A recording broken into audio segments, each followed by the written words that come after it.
ಸೇವೆಯೇ ಧರ್ಮ, ರೈತರೇ ದೇವರು, ಸಹಕಾರವೇ ಶಕ್ತಿ ಎನ್ನುತ್ತಾ ರೈತರ ಬದುಕನ್ನ ಹತ್ತಿರದಿಂದ ಕಂಡು ಅವರ ಪರವಾಗಿ ನಿಂತ ಸಮಾಜಮುಖಿ ನಾಯಕ ಕೆ. ತಿಪ್ಪೇಸ್ವಾಮಿ.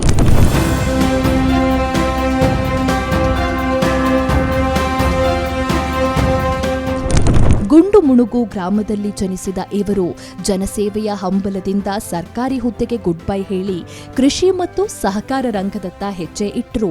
ರೈತರಿಗೆ ಗುಣಮಟ್ಟದ ನೀರಾವರಿ ಉಪಕರಣಗಳನ್ನು ಒದಗಿಸಲು ವಿನಾಯಕ ಎಂಟರ್ಪ್ರೈಸಸ್ ಸ್ಥಾಪಿಸಿದ್ರು.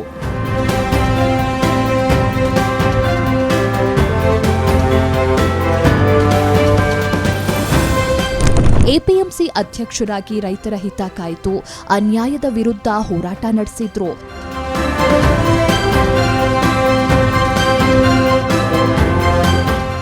2013ರಿಂದ ಸಹಕಾರಿ ಕ್ಷೇತ್ರದಲ್ಲಿ ಸಕ್ರಿಯವಾಗಿ ತೊಡಗಿ ಇಂದು ಬಳ್ಳಾರಿ ಡಿಸಿಸಿ ಬ್ಯಾಂಕ್ ಅಧ್ಯಕ್ಷರಾಗಿ ಕಾರ್ಯನಿರ್ವಹಿಸುತ್ತಿದ್ದಾರೆ.